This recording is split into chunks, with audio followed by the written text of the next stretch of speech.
Mixtape with Scott. I'm your host, Scott Cunningham. The Mixtape with Scott is a podcast focused on listening to the stories of economists, scientists, and authors. I go back together with the guest in time to their youth, and then together we walk forward to the present through many of the important periods of their life as they became economists and did their scholarship. Because so many of the people I interview are PhD economists, the path that we walk inevitably involves school. School is very important to many people that have PhDs because we spent a huge chunk of our young life in school. But sometimes it covers more than just school. And this week's podcast is one of those. Before I introduce my guest this week, I'd like to read a few lines from Sue Johnson's book, Hold Me Tight, 7 Conversations for a Lifetime of Love. We use stories to make sense of our lives. We use stories as models to guide us into the future. We shape stories, stories shape us. This is the story, this interview here is the story, or it's at least a selected version of a man's story named Miles Kimball. Miles Kimball is a distinguished professor of economics at the University of Colorado at Boulder, PhD from Harvard, full professor at Michigan, before he came to UC Boulder. He's a true Renaissance man. I think that comes across in the interview. His interests and his scholarship range from topics like macroeconomics, survey response, beliefs and perceptions, and much, much more.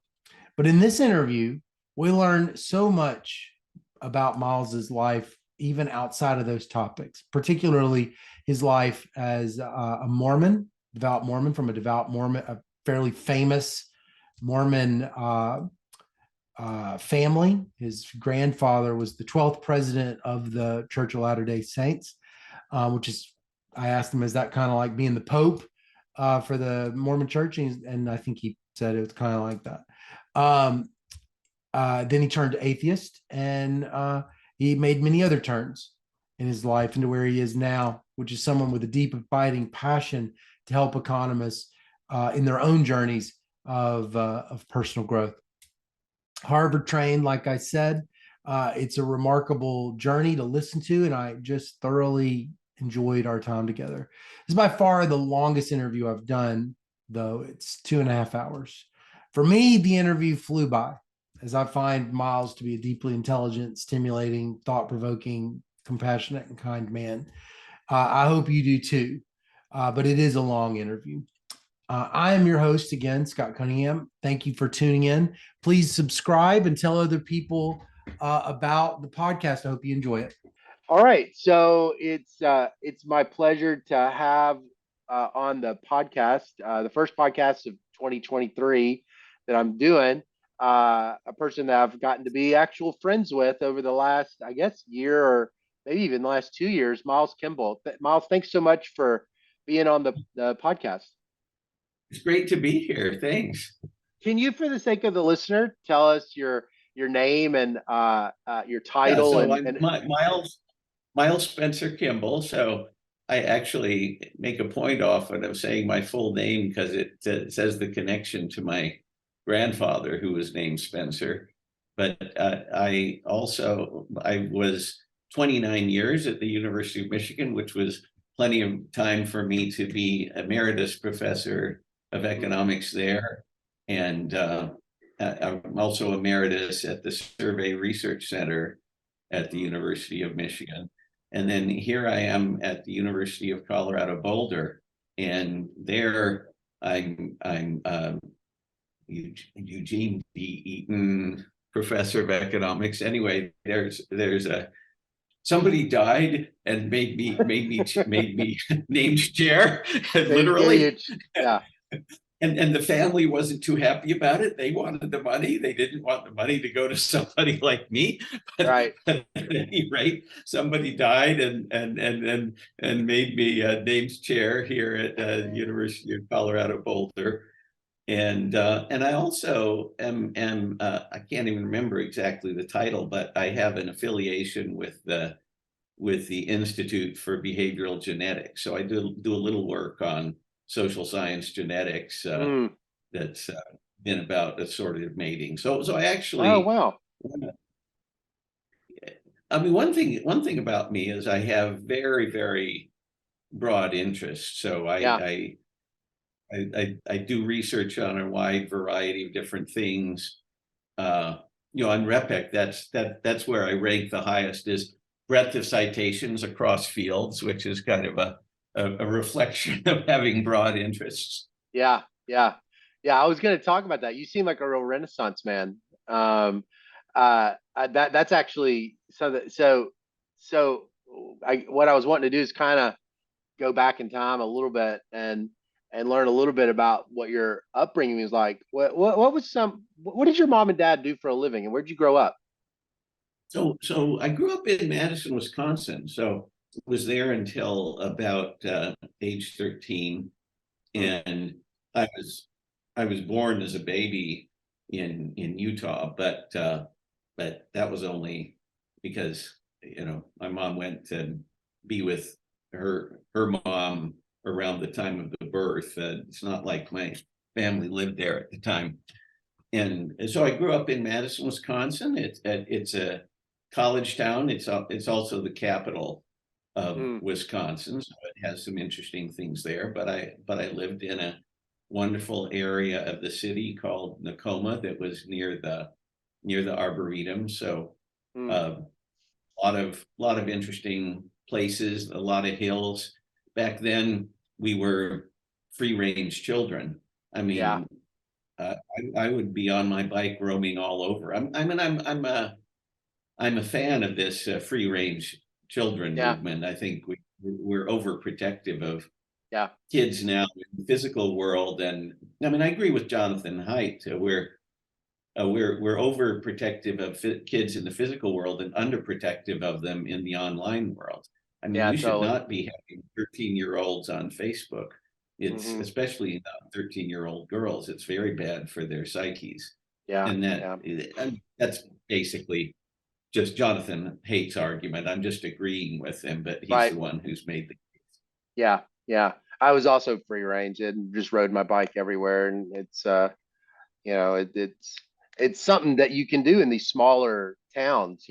I grew up in Mississippi, and it just my whole life was just riding my bike to the library or riding my bike just everywhere. It was wonderful. I mean, of course, the downside of Madison, Wisconsin is it was bitter cold in the winter. So, yeah, that's right. Kind of humidity too. So we're not just talking about low temperature, but you've got serious humidity.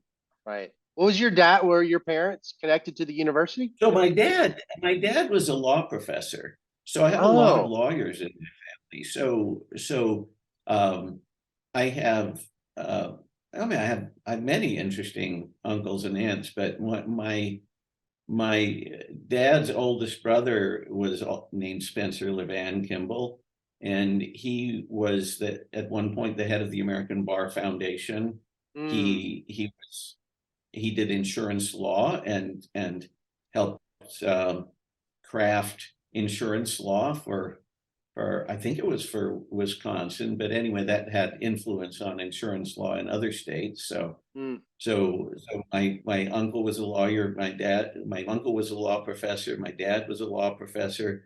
My brother is a tax lawyer. He was a law professor at Boston University briefly, but publish or perish was not very fun because he agonized over writing papers, and so being in practice suited him better. He's a relatively high flight tax lawyer. And was that something that you thought you might do? Law degree. Did you ever think that you might do law? No. I mean, I have a long history of different things I thought I'd be.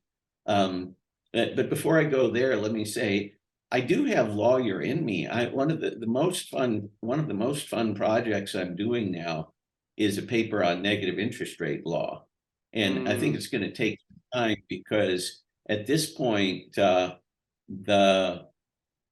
West Virginia versus EPA, where the Supreme Court said the EPA was overstepping its bounds.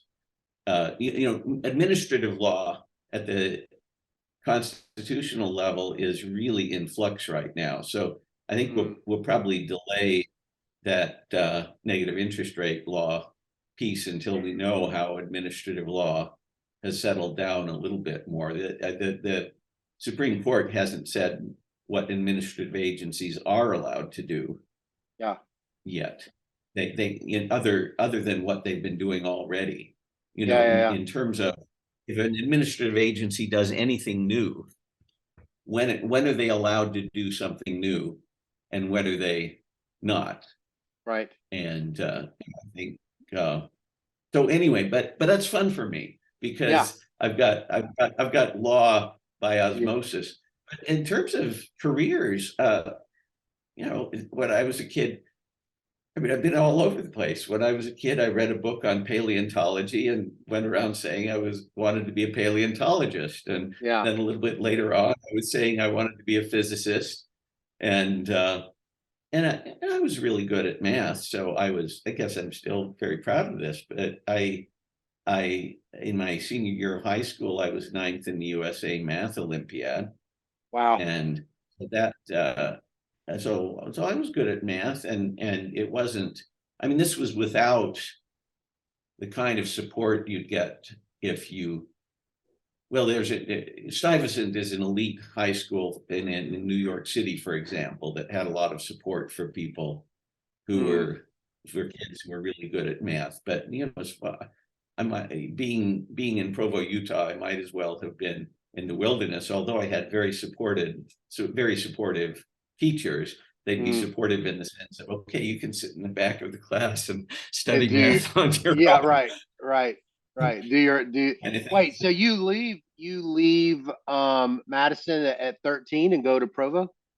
Yeah, at 13, and then we went to Provo. So my dad was my dad was a law professor at the University of Wisconsin, but then he was in the founding faculty of Brigham Young University, and which immediately became quite a good law school. The thing you've got to understand is there's a sense of, in the Mormon Church, which I grew up in, and my dad was a believer till he died. There's this tradition that everybody in the church contributes in some position, you know, whether it's Sunday school teacher or working the library that they have for materials or and you could go on and on, but there's this lay participation in Mormonism, so much so that at the local level there's not as big a distinction between, there's not this, it's like everybody, all the men are ordained as priests. Now, you know, Mormonism is a religion in which patriarchy is a good word.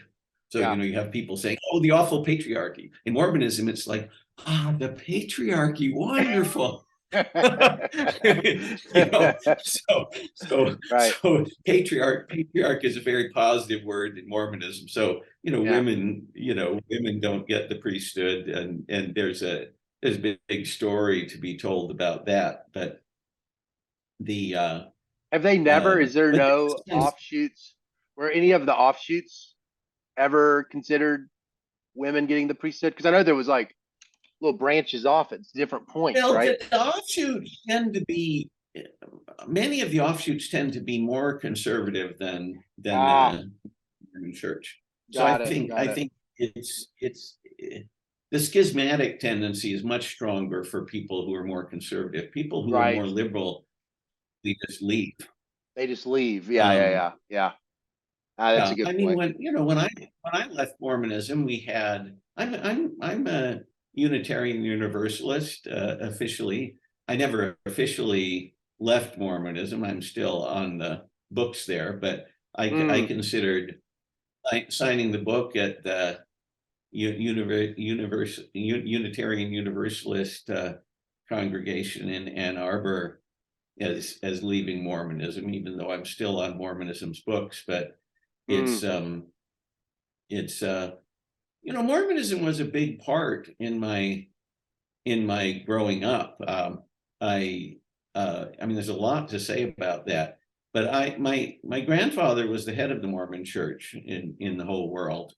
In trying to think of the dates, but when I was a teenager, he was the head of the Mormon Church, and he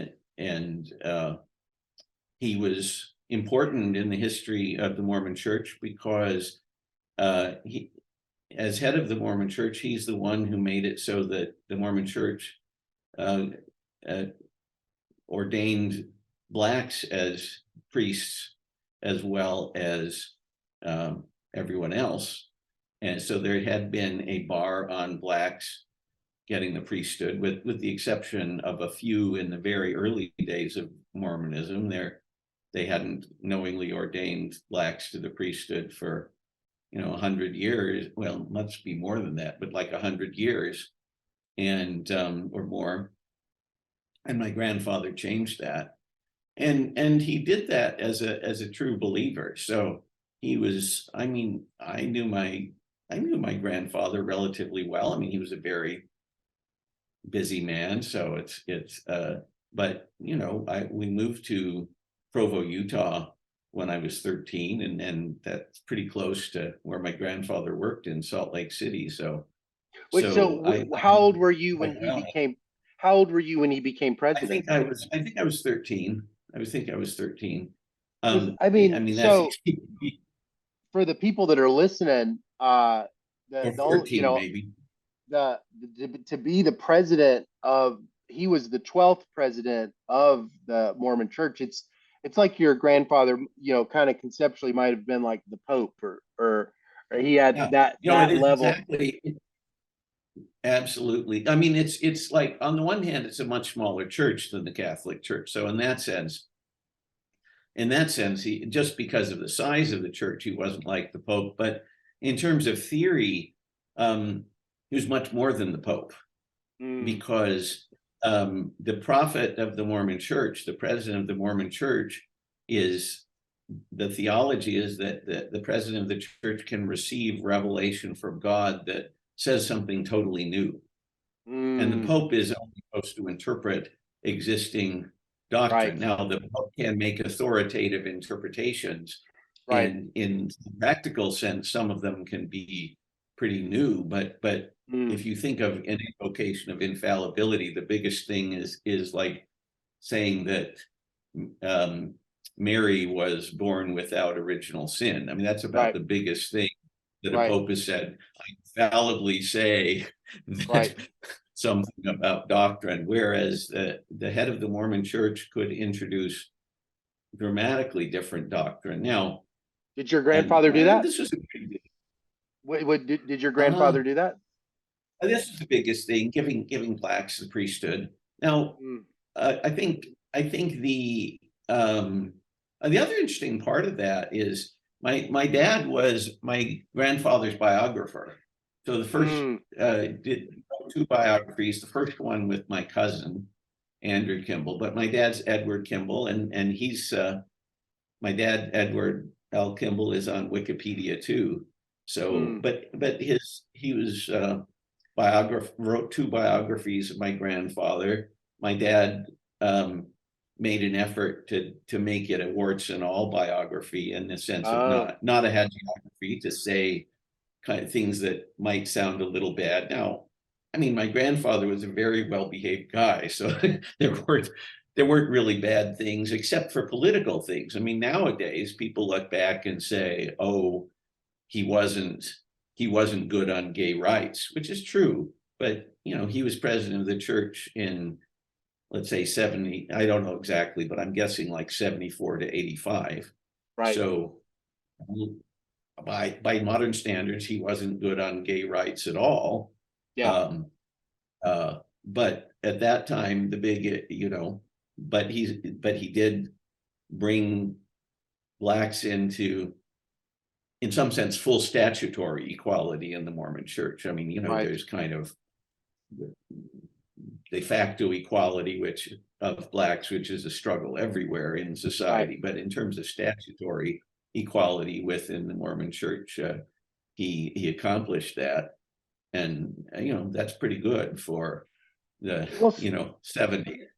did it feel differently when he became president? Like, did you feel like your social network treated you differently, or like, Yes. So I got constant, I don't want to exaggerate it, but I got constant extra warm fuzzies, shall we say, from people because my grandfather was the president of the church. I mean, it's like, I mean, it's so hard, but I mean, I would love to do something good enough in the world that people would have warm fuzzies for my grandchildren. That's right? really pretty hard to Yeah, do sure. something big enough that anybody would even think of connecting your grandchildren to Yeah, you and sure. treat your grandchildren a little bit That better. But he was that's that big. My grandfather was that big that people treated me a little better because maybe even a medium amount better uh because of the good that he'd done in their view. well, so when did this, you ultimately, kind of for the listener, you ultimately end up leaving? You mentioned it, you're in the Unitarian Universalist Church now, but this process of leaving, I'm curious, when did it start? And well, I'll first just ask, when did it start, and why did it happen? Yeah, yeah, that's a great story, Liz. Let me tell. But first, let me tell you about my current status. So, I'm one thing about the Unitarian Universalist churches. They didn't ever tell me I had to show up every Sunday, and so my attendance record is It's pretty pretty low. abysmal. However, I am part of a men's group that at the at the Unitarian Universalist Ann Arbor group. And in it, they started a bunch of men's group every year. They'd start a men's group, which is, I think, a wonderful thing. And when I moved to Colorado, I wasn't able to do it for a while, but then the pandemic made everybody do things on Zoom. So I'm back regularly, but getting together with those folks, which reminds me, I got to lead the discussion this month. I gotta. Yeah, That's prep. actually pretty soon. Oh, but anyway, I'll good thing to be reminded of that. But I'm in terms of beliefs. What I say this clearly on my blog. I'm a non-supernaturalist, and if Right. somebody asks me if I believe in God, I say I believe in God as much as a non-supernaturalist can. So I Right. don't believe in anything supernatural, and I even have a blog post about what is supernatural, and that my answer there was I'm basically making the physicists the arbiter of what's Mm, supernatural or not. mm. Oh, And so, interesting. but if you think about how do you define supernatural, it's actually not a super easy question. But I don't believe in the supernatural, but I have a very positive attitude towards religion. I think Yeah. religion is very helpful, and in particular, well, I have all my. When I was in Michigan, every year I get invited up to give a sermon at the community Unitarian Universalists of Brighton, which is pretty close to Ann Arbor. And Mm, so those are all up online. I've got videos of many of them, but the texts are all there on my blog, and so you can see a lot of these things. But one of the simple views I have is religion kind of deals with the everything else category in mm, our existence. So everything, it's a little bit like natural philosophy. Natural philosophy was what they called everything they hadn't figured out yet. yeah. When they figured out physics, they called it physics. When they figured out chemistry, they called it chemistry. When they figured out psychology, they called it psychology, and everything they hadn't figured out yet, they called natural philosophy. Well, religion is like that on on a bit more practical side. Well, not entirely practical, but on not exactly the scientific side, but in terms of our existence as human beings, the it's like all the stuff when we figure something out, it's like, okay, we've got psychotherapy here, Right. but all the stuff we haven't figured out yet, we throw Mm. into this category of religion. And I think that's a lot of important stuff, Yeah. the stuff Yeah. that we Yeah. haven't figured out. And that doesn't mean there's a supernatural, Right. but without believing in a supernatural, the category of things we haven't figured out very well yet is a super important mongrel Right. category. Right. Right. And that's what religion tries to deal with, sometimes better, sometimes worse. Yeah, that's really nuanced. I mean, when because it's not. I actually haven't. It's almost like you're kind of make this you saying it as someone who doesn't believe in the supernaturalist, but gives, like uses the physicist to arbiter what it would be to not be supernaturalist. It's almost like you're sort of saying, well, it's possible something in religion could kind of get sorted into this real category. I would imagine then the break from the LDS church is like not as it could at least have been not as antagonistic as it might have been. But is that Oh, yeah, no, I was not. I don't think it was particularly antagonistic for me at all. So you do have a lot of people who leave Mormonism who leave with a lot of rancor, yeah. and I mean, so there's a lot to say about that. First of all, the bit of advice is simple. So for people who really believe in Mormonism, leaving Mormonism or coming to not believe it or otherwise leaving it, you got to remember, for people who believe, Mormonism is like a third parent. And so Uh-huh. leaving Mormonism is like becoming estranged from your third parent. Mm, And you should be under the care of a psychotherapist when you leave Mormonism, for the mm, same reason that if your parent betrayed you, you ought to be under psychological care. yeah. Right. Right. Mm, Now, and so let me say more about Mormonism. I mean, look, my dad was a remarkable guy. He wasn't perfect by any means, and but I won't go into that. But he was, I mean, he was pretty good. And the remarkable thing about him is he had a very positive view of the universe, like the universe was a very friendly place.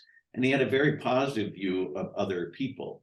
I mean, so he was a Mormon liberal, and he was not a conservative Mormon. I mean, he was a Mormon liberal, but on the other hand, he would always interpret people as favorably as possible, including church leaders.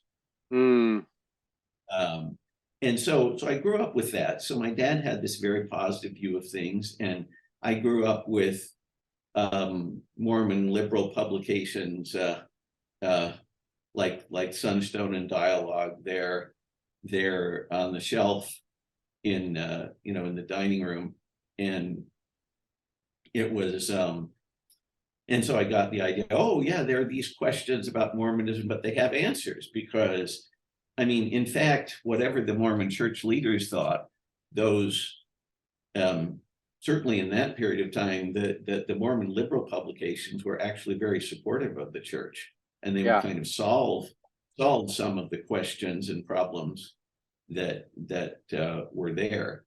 But I got a lot of good things from Mormonism. I mean, I could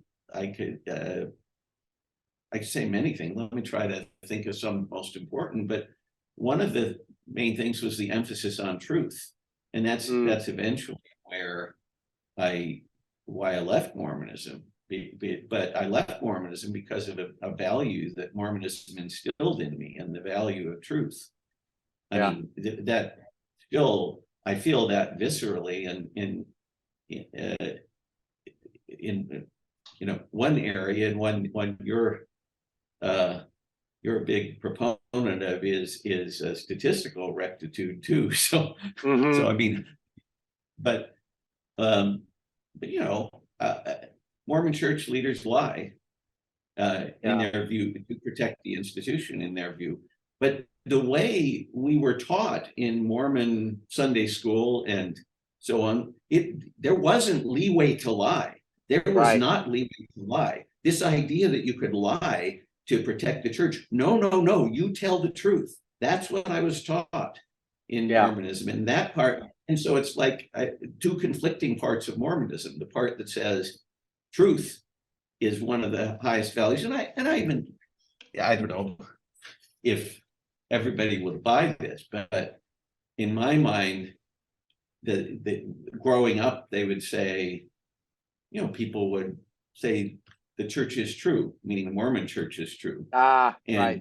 When I left Mormonism, I thought of that in terms of, that's a great statement because it says that truth judges Mormonism.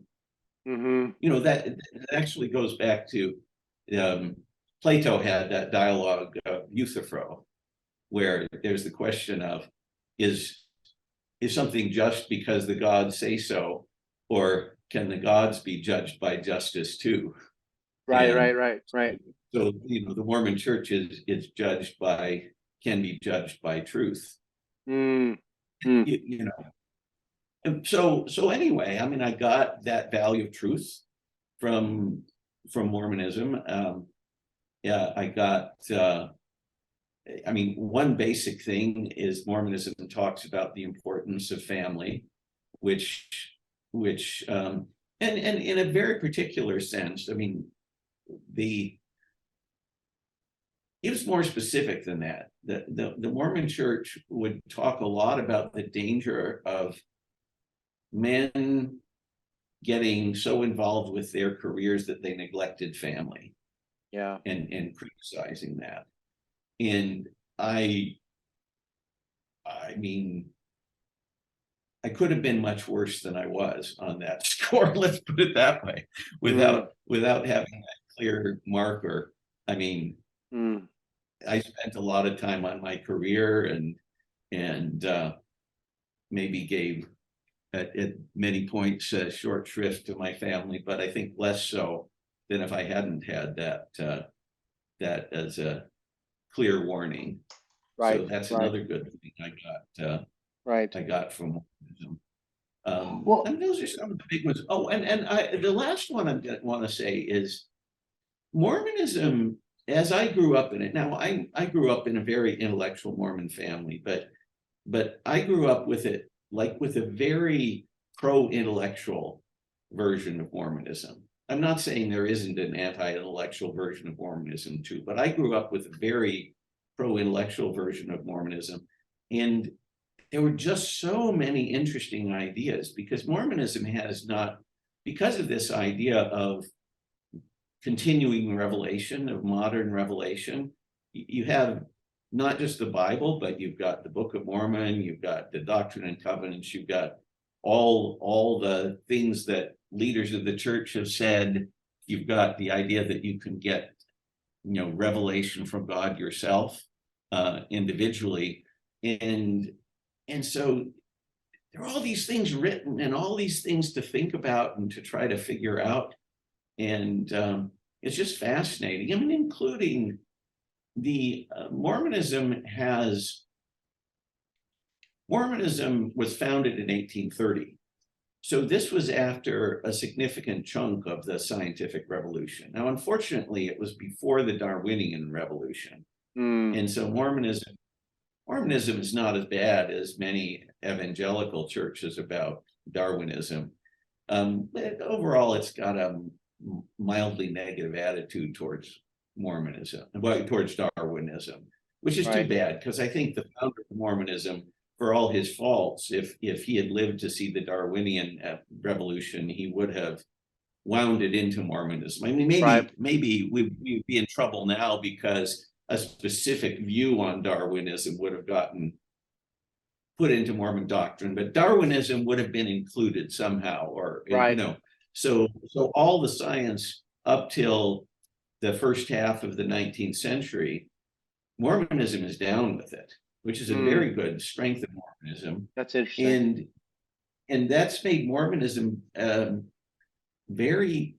even has a somewhat science fiction theology. that God comes from another world, for example, is a part of Mormon doctrine.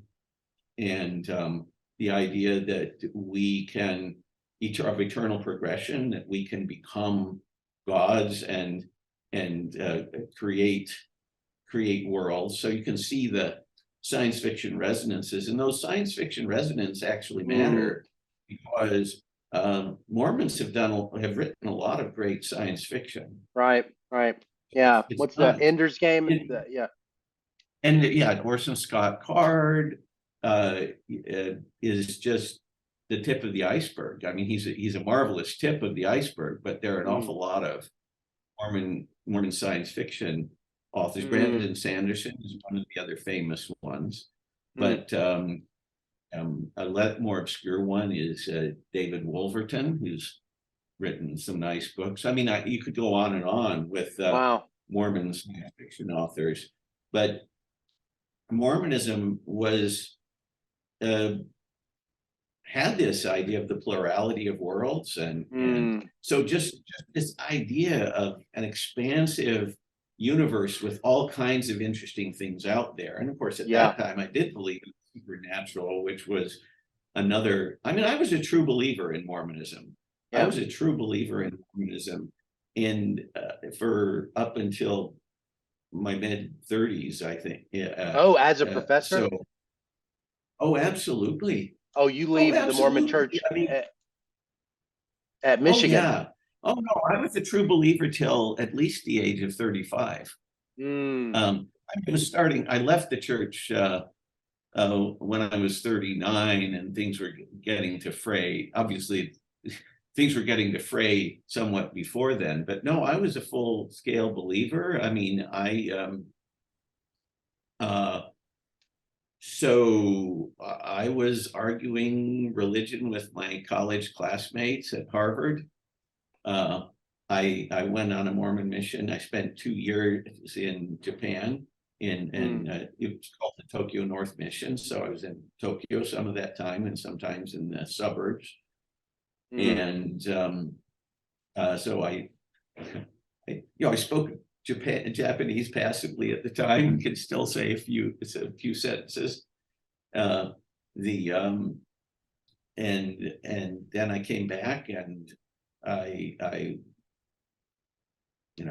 was an elders quorum president. That won't mean anything to non-Mormons, but I was I was a believer. I taught Sunday school for many years, and taught priesthood meeting. And in fact, the moment, I mean, I was even, this might be a little shocking, but I was even teaching lessons after I was no longer a believer. And I kind of got, at some point, that's what I actually, what I fully quit going to church was when they said I couldn't teach lessons. And it's very interesting how I did it. It was no problem. So they wanted us to take a sermon of a Mormon church leader and talk on it. And so all I do was I just cross out everything I disagreed with, and then there was about a third of it left, and I just talk about that third, and that worked perfectly well. Right. And you might have thought, those are just kind of truisms, but there's a lot of depth to truisms. Yeah, so that sounds like how your dad kind of was. I mean, that's kind of that optimist, looking for the parts that you can endorse almost. That kind of, that seems like a very positive approach. I still endorse a lot of Mormonism. I think in particular, when you talk about social policy and reforming our society, I think the Mormon Church has a lot of wonderful wisdom in it about, I mean, it has its own welfare program. I mean, when people think of Mormons being conservative and being against welfare programs, they've got to realize the Mormon Church has its own welfare programs. And so the Mormon Church was saying, we're not comfortable with the government doing it. We are comfortable with, we are absolutely comfortable with taking care of the poor. We should be taking care of the poor, but we're worried that the government will mangle it. Right. And so it's not it's not this, and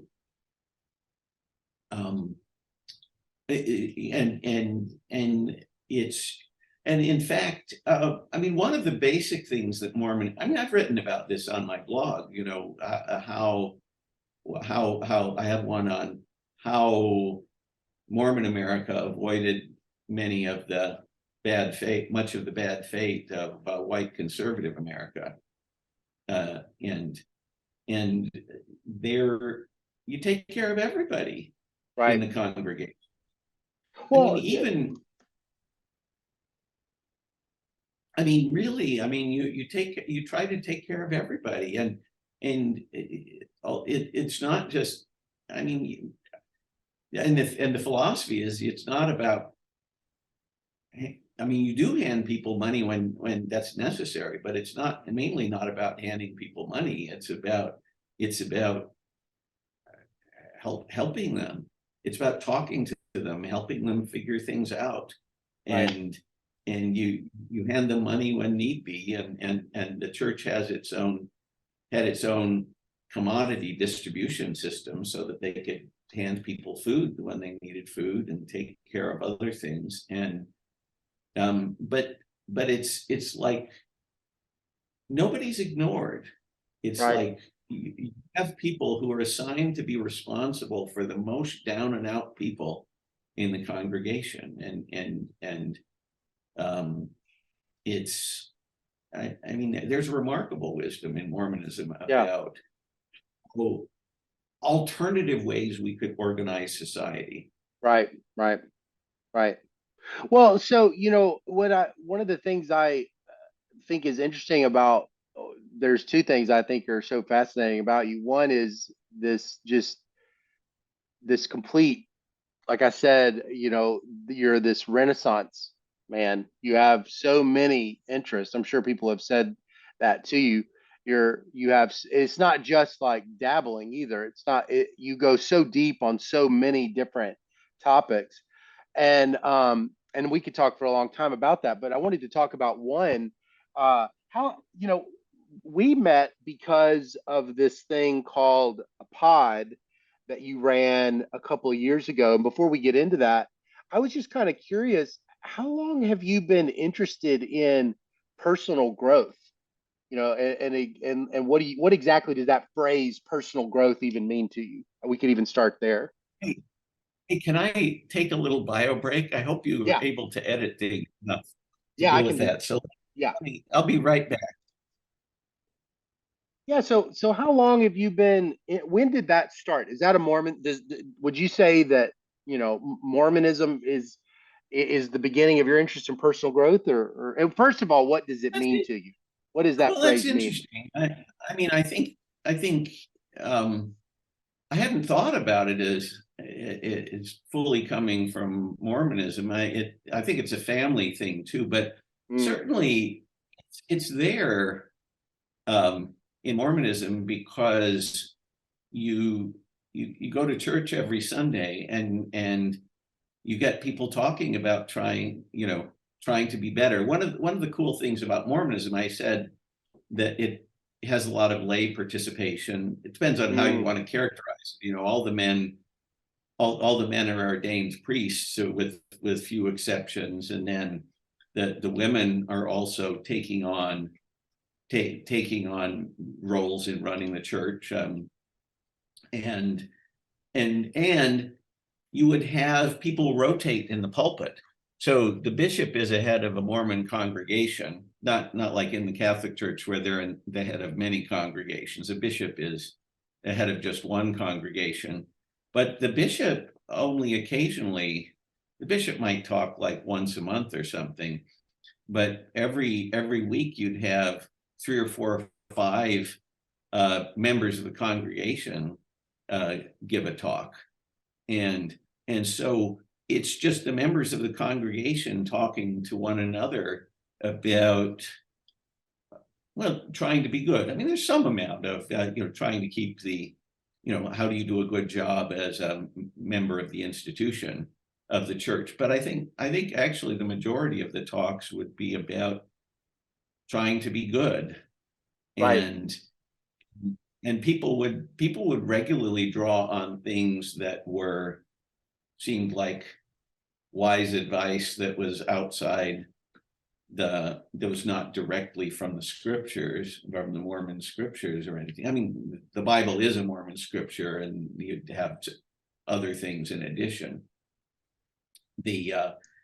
So there certainly was a personal growth aspect to Mormonism, and the idea of eternal progression was explicitly about that. I should say about eternal progression that the Mormon Church has backed off from that a little bit. I'm not sure of the current status of that, but when I was growing up, it was very clear that if you were very, very good, you could become a god in the hereafter. And interesting. So I don't know. I mean, that's the sort of doctrine that I think has been backed away from to some degree, and I'm not sure of the current state of play there. But there was no question when I was growing up that was a clear doctrine. There was it was often said something like, as man is, God once was; as God is, man may become. Right. And I would argue, with at college, to my fellow students, I would argue with the atheists. I would argue that there was such a thing as truth, and it wasn't all just relative. So lots didn't get very far with that, but that was the argument. And then with the Christian but non-Mormon fellow students, I'd be down that sort of thing. I'd argue, well, which is more powerful, a God who can make us become gods, or a God who can't? Things like that. But so eternal progression. But my mother had self-help books lying around the house, and actually, when it came time for my parents never gave me the birds and the bee talks. My mother just left these books about sex lying around the house, hoping you'd find them, without pointing us to them. They were just left lying around.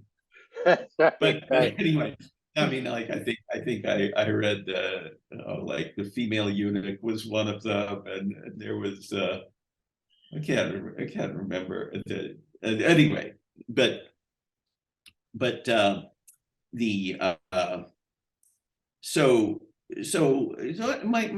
my mother was a double major, I think, in sociology and psychology. She always had self-help books. But the thing that I regularly say, so now as Scott alluded to, one of the things I'm trying to do for economics as a discipline, and since I think economics and economists are important in the world as a body, take all the economists in the world, that's a lever you can move the world with. Right. If you can convince all the economists in the world of something, it'll have an effect for good or ill. If you convince them of something that's false, that could have a bad effect. So I'm one of the few economists in the world who's a certified life coach, and that came about because my daughter became a life coach and got my wife Gail and me interested in it. So my daughter Diana became a life coach, and it's very cool training. Now, what's a life coach for those that don't know? How is it different from a therapist? Yeah, so I was trained by what's now called the Coactive Training Institute. So in this, if you do this, it's a very client-centered approach. So first of all, it's not I mean, there's a lot of things you do, but a lot of it is you're kind of asking people powerful questions that help them think about their life. And there's even a technical definition of a powerful question. A powerful question is one that has at least like 25 different possible answers, and it's not a yes/no question. It's like, so it's sort of opening things up. and so there, with the way I got trained as a coactive coach, there are kind of three modes. One is they call it fulfillment coaching, but it's basically identifying somebody's values, the things, their objective function, identifying their objective function, and then trying to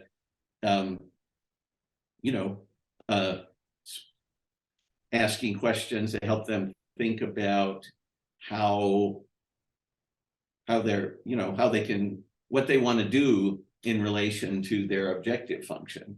Yeah. And so that's good sound economics in my view. Then another mode of coaching, because some people can't articulate. Is that sort of saying that some people really, that what their objective function is, they either don't know what it is, or they might even be wrong about it? The marginal product of guided introspection on understanding your own objective function is huge.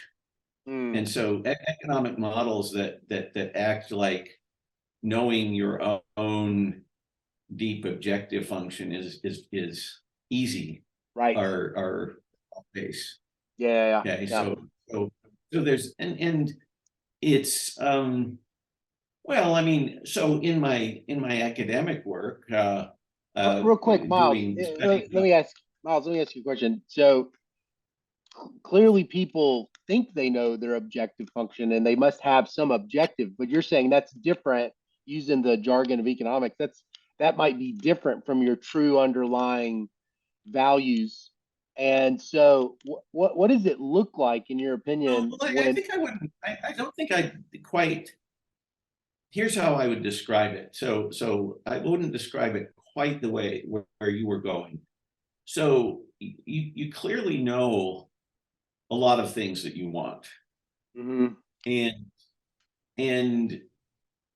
life will throw up plenty of obstacles where you can't get what you want, that provide an opportunity to kind of understand better what you want. And so in particular, when you can't get what you want in this most straightforward way, which happens to us all the time, when you can't get what you want by the strategy you were already pursuing, then the question arises, you can try to strategize, how can I make that happen after all? Maybe I just need to try harder or keep pushing in the same direction. But another question is, wait a minute, is there a broader class of things that answer to what I want? That, I've been going after A, but is it, in some sense, I'd be happy with A, B, C, D, or E. And you can describe the category of A, B, C, D, or E as some deeper desire. But what else would I like? The fact that I've been working for A, I got blocked in trying to get A, I've been working towards it, and I can't seem to get it. What does that say about some broader category of things that I might want? That's the kind of thing that I mean by what are your values? That the deeper your understanding of your objective function, the more alternative strategies you have in the possibility set. So if you think that only A can make you happy, okay, there are different strategies for trying to get A. I mean, it's like, how do you see this playing out in the life of a typical professor of economics? I'm curious. Like, where? I think professors of economics, I talk about this on my blog. You're fighting not only your own your own narrowness in your view of your own deeper objective function, you're fighting the culture of the discipline too. So So my shorthand for this is you probably went into economics because you wanted to deeply understand the world, or you wanted to make the world a better place, or you wanted some kind of deep intellectual satisfaction. Right. And then by the time you get fully socialized and you're, let's say, 40 years old as an economist, it can happen earlier than that. You think that what you're supposed to do and your goal becomes that you think about all the time as, I need to publish papers in top journals. Right. And my claim is, if you care about publishing papers in top journals at all, which you reasonably can, it should be as a means to an end. It should be as a means towards making the world a better place. It should be as a means towards you understanding the world better. It should be a means towards other people understanding the world better. There has to be some higher goal than publishing papers in top journals, or you will find things a little bit hollow. Right. And so I realize that's a different statement than just, I mean, what do you think? A minute ago, talking about getting frustrated because you have trouble publishing papers in top journals. What do you think is the, well, let me ask you this. Might be a little hollow. What is some other, what is the, you said the culture of the profession. What do you think are some other common statements or worldviews that the profession puts on publishing in top journals that people maybe don't realize, because nobody actually outrightly says anything, you can just sort of, culture just kind of naturally evolves as an equilibrium. So I was just curious, you said, if you want to publish in top journals, it should be a means to a larger end. What are some other ways that people, that you might be battling against in the profession by saying that? What's a different message? Oh, well, I mean, what's an alternative to that as the view of your be all and end all? Well, I mean, I think it's kind of the usual things. I mean,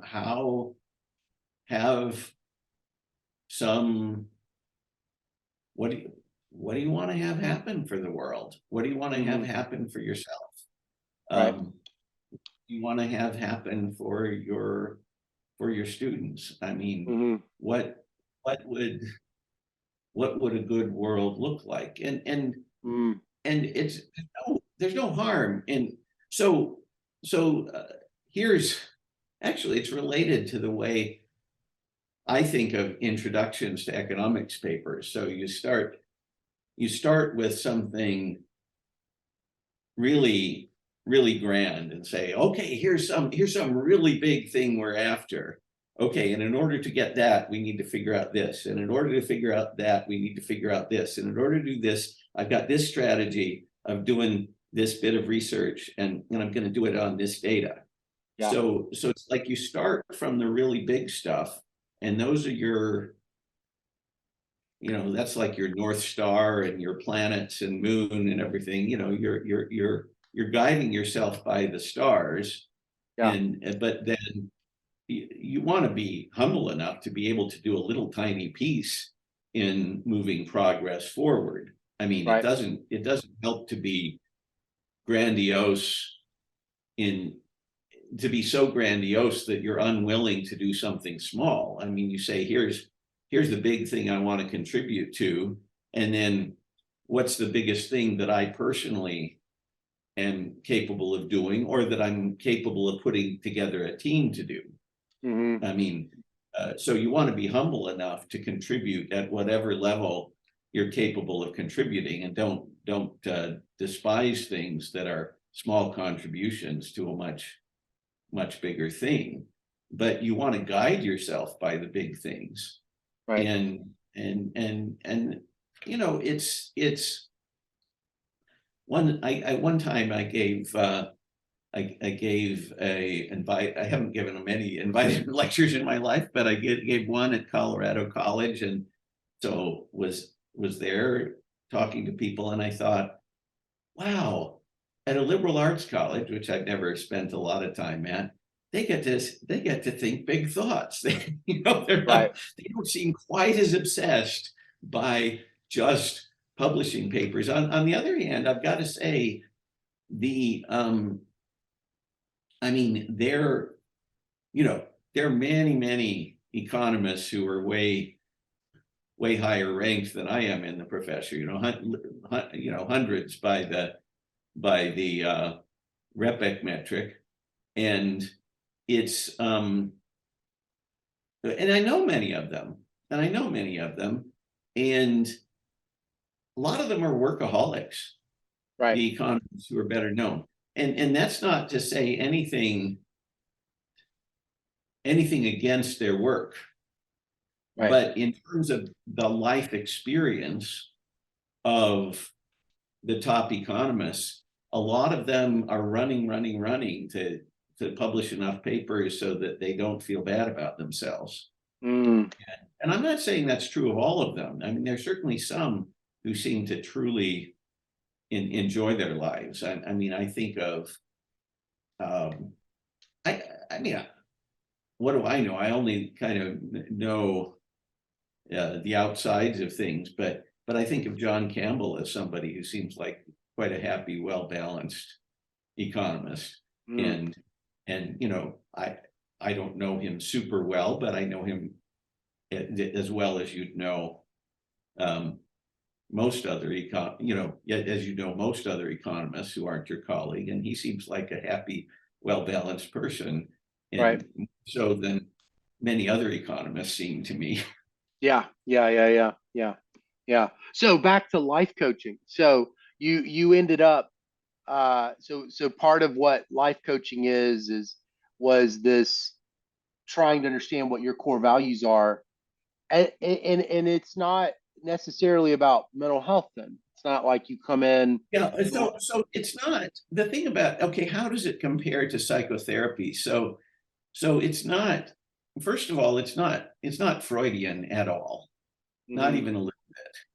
And so if you think of classic Freudian therapy, it's not at all like that. The thing about life coaching, on the other hand, the thing about life coaching is it's so powerful and it works so well that by whatever name, it's so powerful and it works so well that the psychologists have noticed, and the types of psychology that are the best documented to work by randomized controlled trials, those have some affinity, that those are somewhat similar to life coaching. But the thing about life coaching is it's not at all for people who are messed up. In fact, I've got to say, the kind of training I have, it's useless for helping people who have serious problems. I mean, I've tried, maybe unwisely, I think I tried once with life coaching of somebody who was depressed. It didn't work very well. Yeah. I tried, I've tried to work with some folks who had bipolar, and if it's well treated, somebody can be bipolar, and all these things can work really well. But if somebody has bipolar that's not well treated, yeah, and that's often the luck of the draw, whether the medications work well for them. So, but if somehow the medications don't work for them, the life coaching is kind of worthless. So I'm not saying totally worthless, but it's not designed for people who are in serious trouble. That takes another whole level of expertise. But it's amazingly powerful for people who. Here's the thing.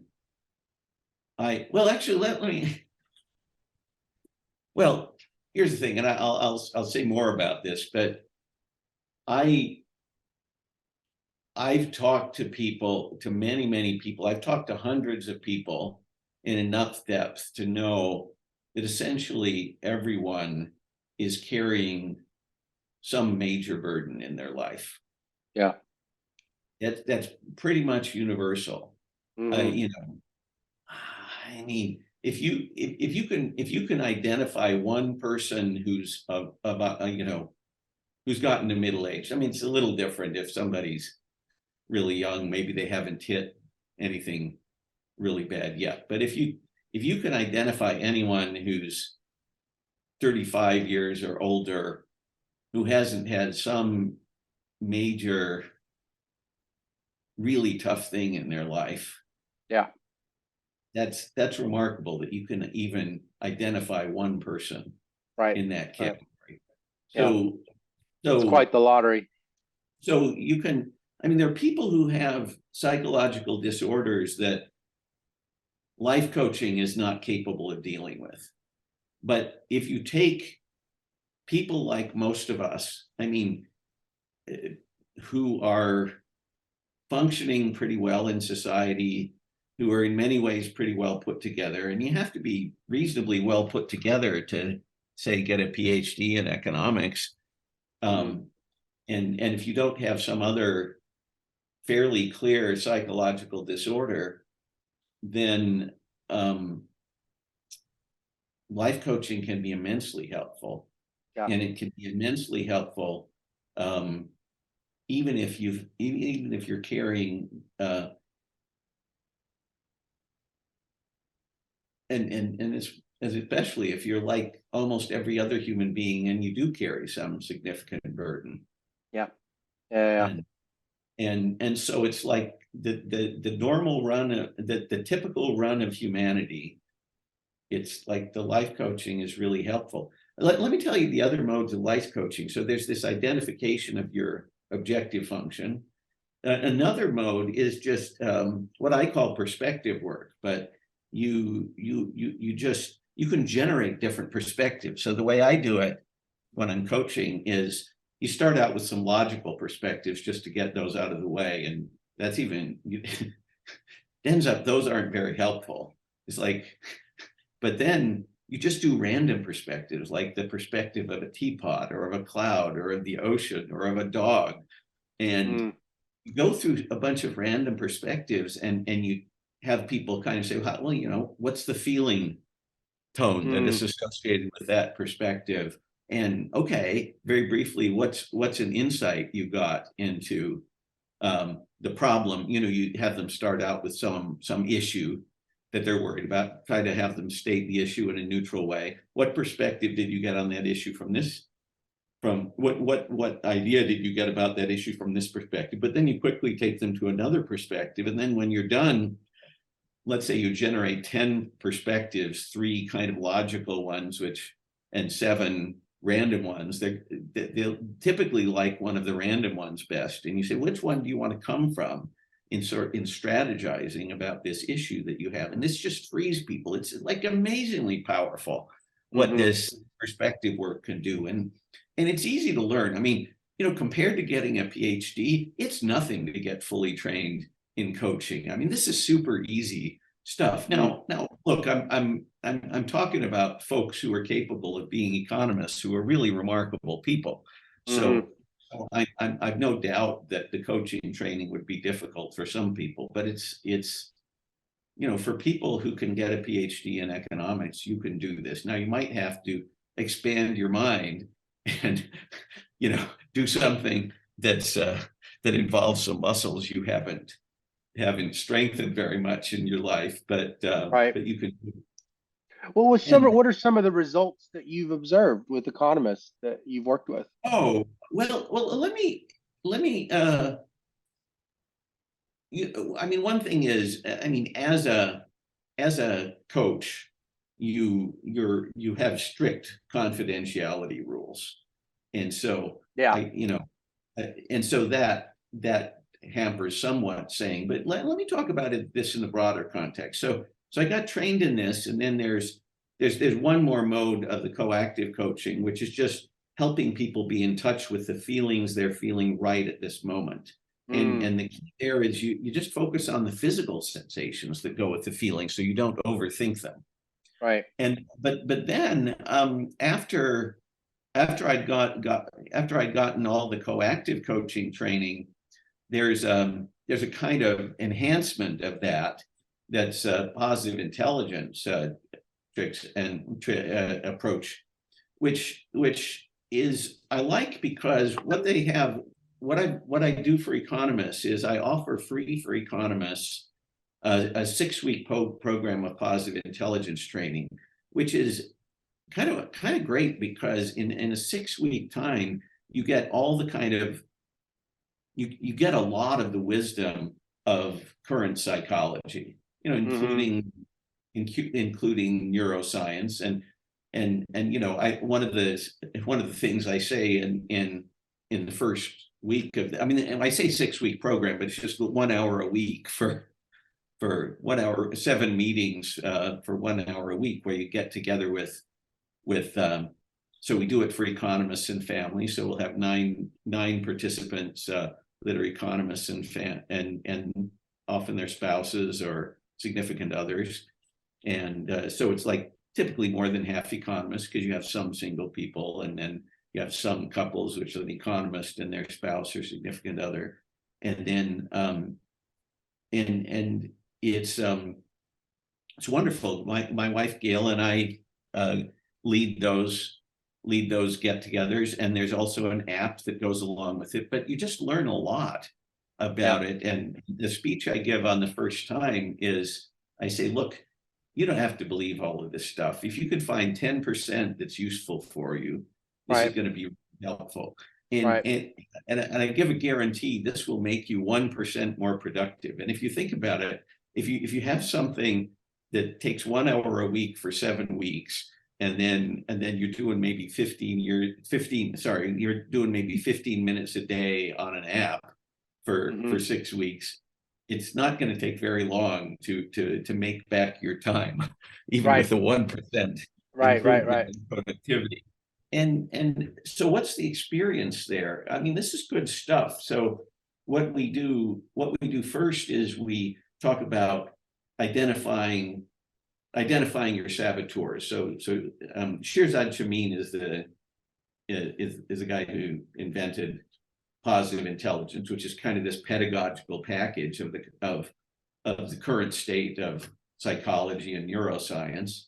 And it's so the saboteurs are, we all know them. So the most the saboteur every adult pretty much is aware of is the inner critic. So how many people, you're a very rare person if you don't have that little voice that says, oh, you stupid fool, how could you make that mistake? How could you do that? And so many people have this in the extreme. Well, Shirzad Chamine calls that your judge. So you've got this inner critic, that's judge of self. Well, guess what? Your inner critic also criticizes other people, but it also says, oh no, I got all these unpleasant things on my schedule I've got to do today. Well, that's also a critic of the things you have to do. So you start identifying your saboteurs and noticing that internal voice, and you distance yourself a little bit from it. So it's surprisingly freeing to go from saying I'm a stupid fool to saying, oh, my inner critic says I'm a stupid fool. Right? You've just taken away 2/3 of the punch of that I'm a fool if you say my inner critic says I'm a fool. Just distancing yourself that much, hugely powerful. And so so you kind of identify your saboteurs, but then what we go on to do is to, so the opposite of saboteur, Shirzad Chamine calls the sage. And so you identify different ways of coming at things helpfully. First of all, you've got to get your brain state in the right place. And it's very interesting. I mean, a lot of this is well known. I mean, there's a lot of evidence that's accumulated about mindfulness. The thing that positive intelligence does is it says you can get to mindfulness in 2 minutes or even in 15 seconds.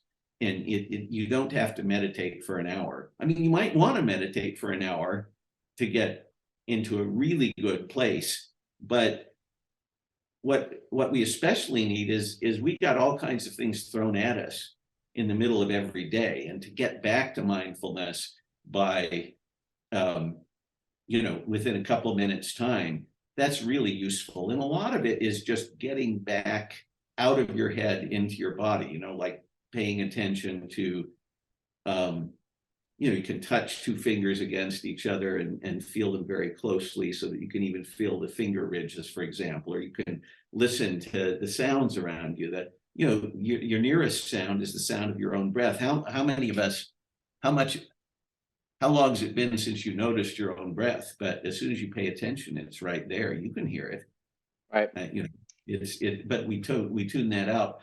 But that can pull you away from a brain state that's pretty unhelpful. If you're super angry, or if you're super ashamed, or super getting down on yourself, just concentrating on bodily sensations can get you to a better brain state. So that's stuff. I mean, that's stuff that the phone app teaches, and that we talk about. And look, the thing that's kind of cool in doing this for economists is we economists are a hard-bitten bunch. So you've got people who are really, really skeptical a lot of times, and they come out thinking it's really, really valuable.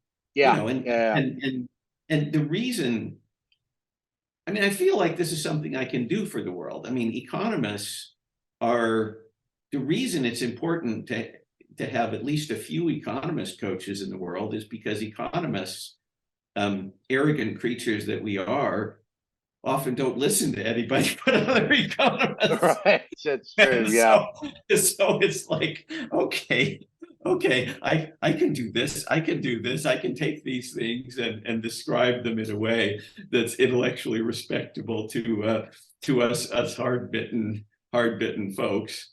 And listen, I can be very, very intellectual and do that. So it's very cool. And then so you learn.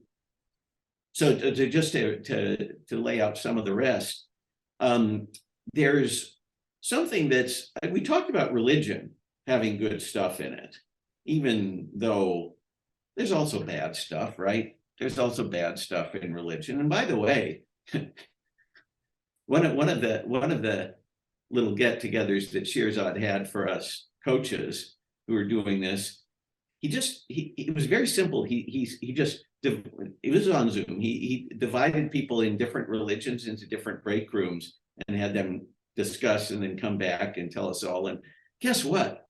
Every religion you can name, and there were about 10 different break rooms, so he did have to aggregate some. There's a sage version and there's a saboteur version of that religion. So guess what? Every religion has a dark side without exception.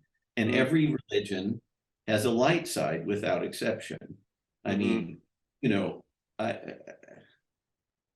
my least favorite religion is not Mormonism, but even it's really, I'm not going to name them, but even they have some aspect that's really working for people. And I wouldn't ever recommend somebody go there because there's too much bad stuff, but they would only be able to draw people in if they had something good in there. So every religion has a sage side and a saboteur side. But what's in common with all the major religions is for a supernaturalist, it's often said everything happens for a reason. Now, for a non-supernaturalist, the way to say that is, look, you've got something you don't like has happened to you. Okay, you can either, if it's a small thing, you can just accept it. If it's a big thing, you're better advised to try to make some meaning out of it. Right.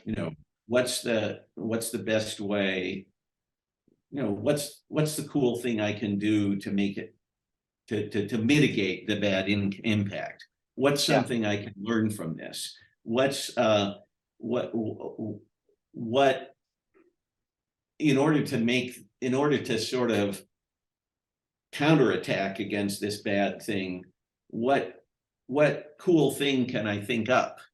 Right. You know, and so it's, you don't have to believe in the supernatural to say that you're going to wind up in a better place if you take the bad stuff that life throws at you and try to make things as good as possible, given that happened, and to feel good about the fact that you are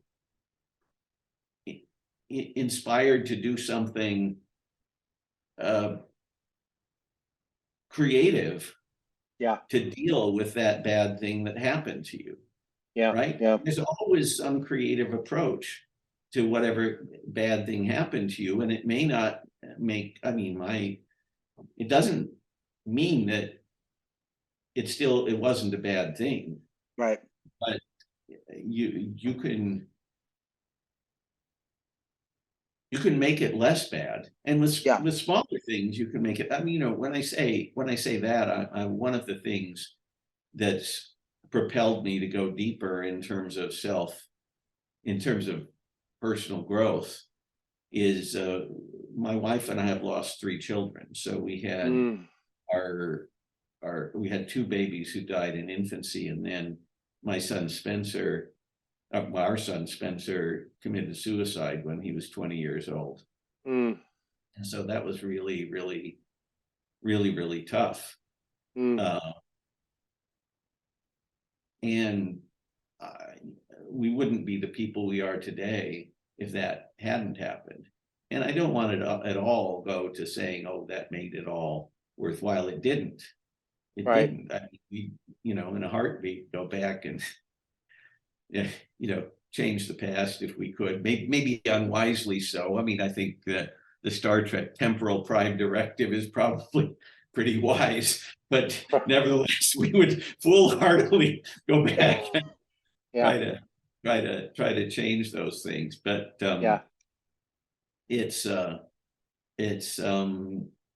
you know, but what are we supposed to do? I mean, do we want to lay down and say, oh, the rest of our life should be miserable because of that? Or do we want to find, whatever their magnitude, whatever good things it's possible to come out of the deeper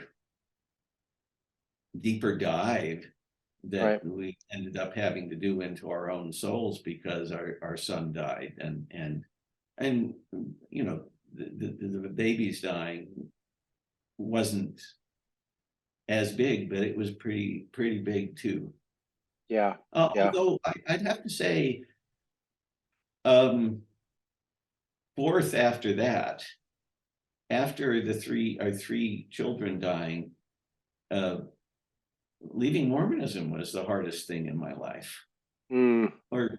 Or the disillusionment with Mormonism was the hardest thing in my life, I should say. I mean, I guess by the time I was disillusioned, the actual leaving wasn't super hard. But you know, that's a real reorientation of things. I mean,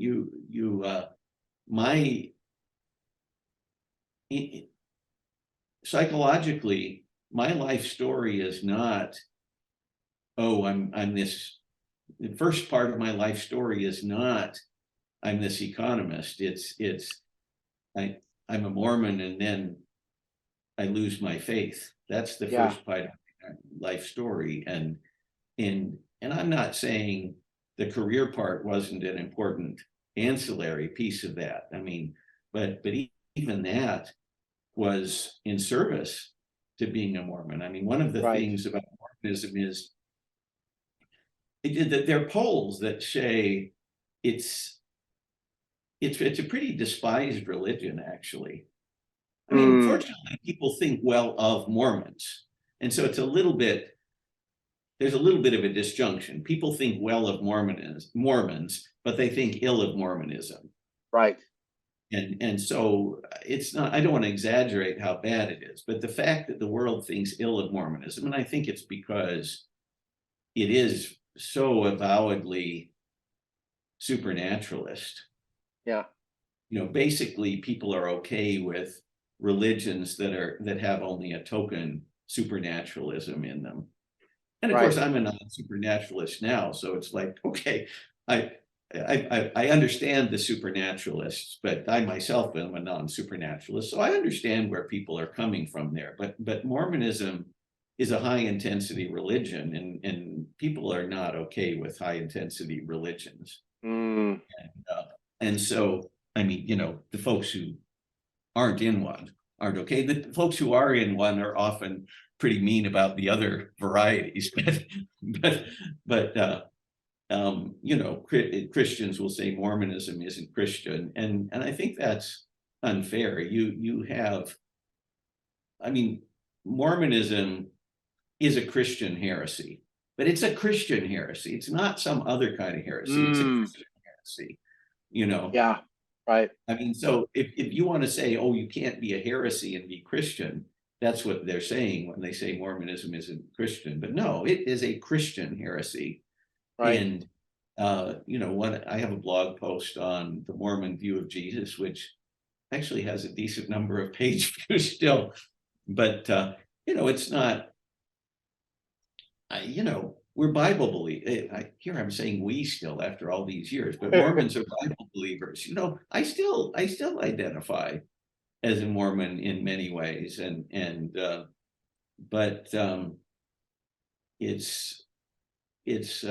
but yeah, leaving Mormonism was tough. It's I mean, church leaders were lying, but I've got to say, in relation to that was the trigger. That was the trigger that was experiencing some deception. Yeah, absolutely. So it's, well, and it was a step worse than that, because the way it's a step worse than that is because it was worse than their lying was that they would harshly punish people who were telling the truth. Okay, so it's like, okay, the total number of direct lies could have been pretty manageable, but it's if you tell the truth, we're going to throw you out of the church. We're going to fire you from Brigham Young University. We're going to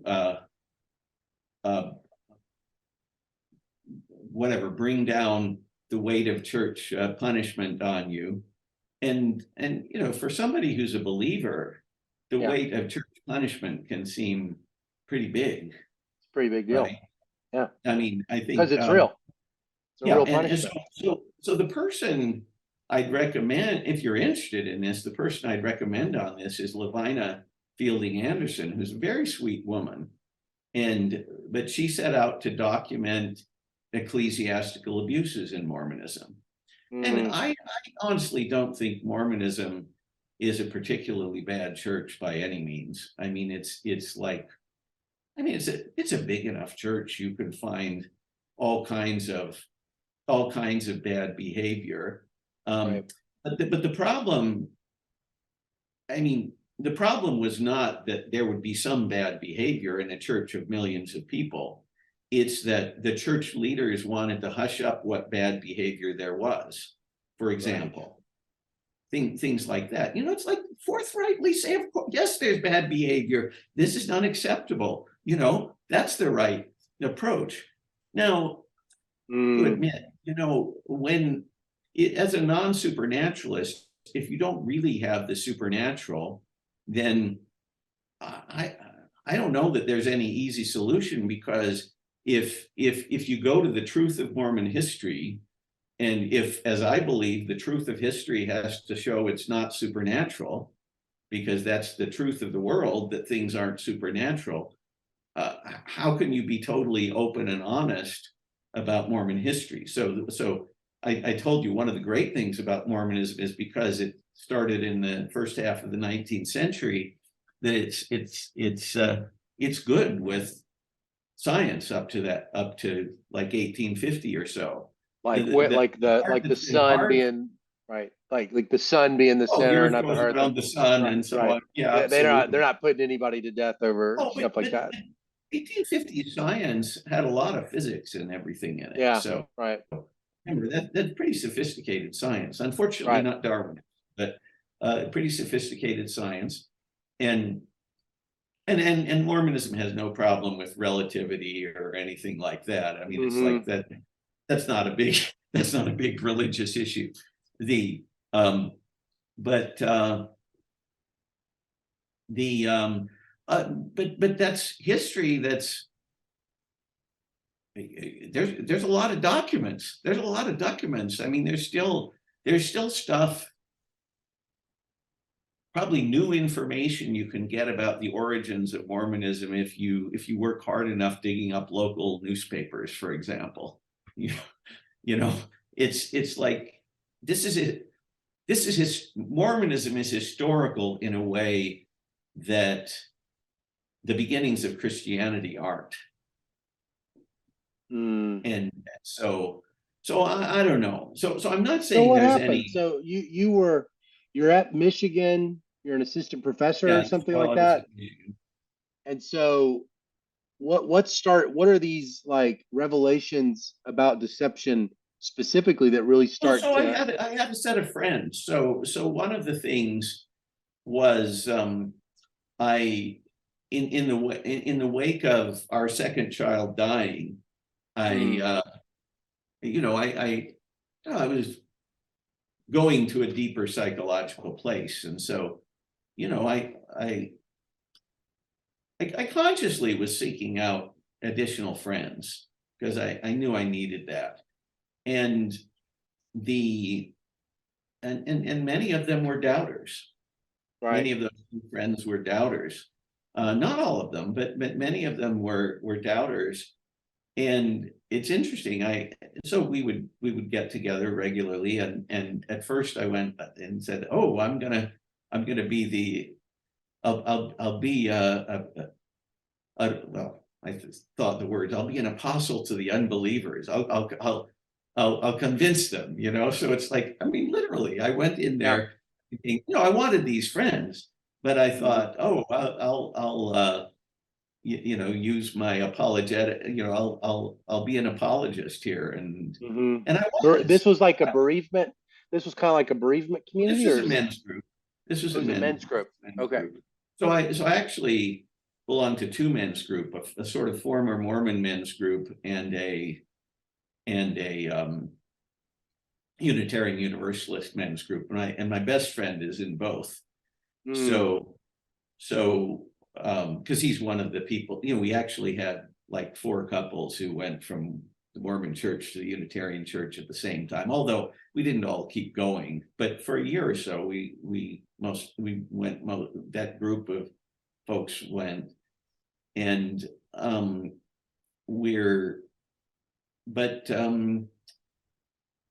so I was being the apologist for Mormonism, and I mean the technical meaning of apologist, defending things rationally, and that went on for 2-3 years, but it was an environment where it was easy to think very deeply because my friends knew so much about Mormon history and what the Mormon church was doing and everything like that, and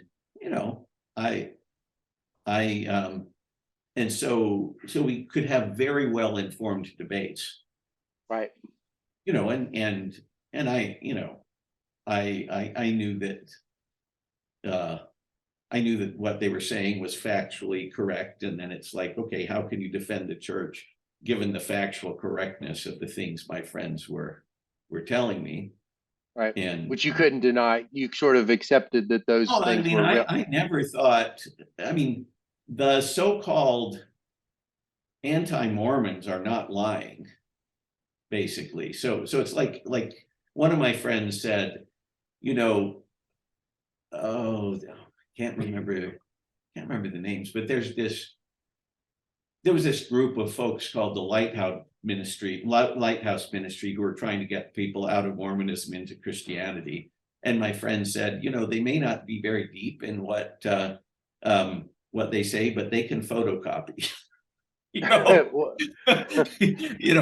Back then when we did photocopying rather than just send around electronic files, it's like, no, I mean, what are they photocopying? What are they photocopying?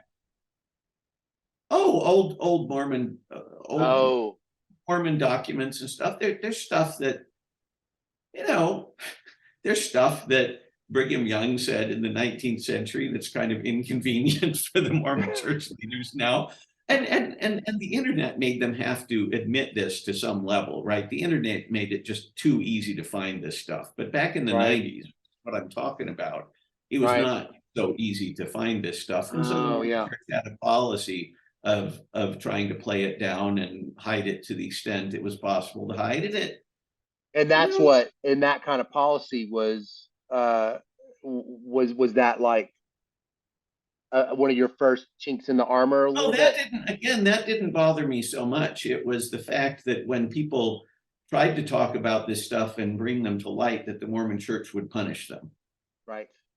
So in other words, if the Mormon church had just lied a little bit and had kept things from people in the sense of having the church curricula not tell people stuff, but they'd allowed folks independently to bring all this stuff to light, that wouldn't have bothered me so much. It was the fact that they immediately sprang to punish people who were trying to bring this stuff to light. That really bothered me.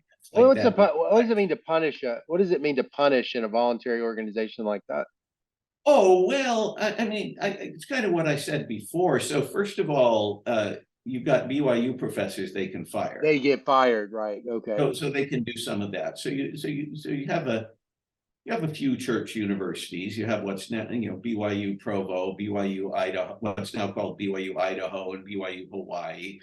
They're folks who work directly for the church in other capacities. But the other thing that they can do is the church folks in the church office building, and sometimes higher than that. But so sometimes it's the direct church leaders making this happen, and occasionally it might be somebody a little lower down than that. But let's say pretty high up, they'll basically send a note to your bishop, so a bishop is over a congregation and a stake president is over about 10 congregations or something like that. So they'd send a note to your stake president or bishop saying, you should call this person in and call them on the carpet. So that was and then, I mean, remember that you have in your local congregation, you're in a thick relationship. You have a church job, which, let's say you're a Sunday school teacher or something, and maybe they fire you from being Sunday school teacher. And it's not like you got paid for being Sunday school teacher. So this isn't if you didn't directly work for the church in a paying job, which many people do, it's not going to take away your livelihood, but it takes away a role you have in the community.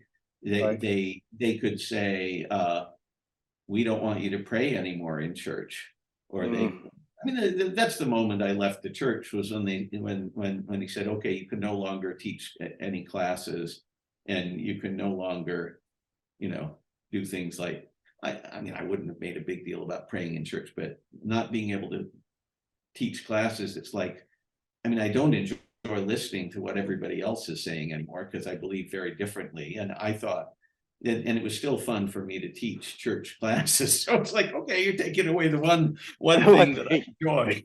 Right. I confess, I was a little offended by that. So but I'd already started attending the Unitarian church.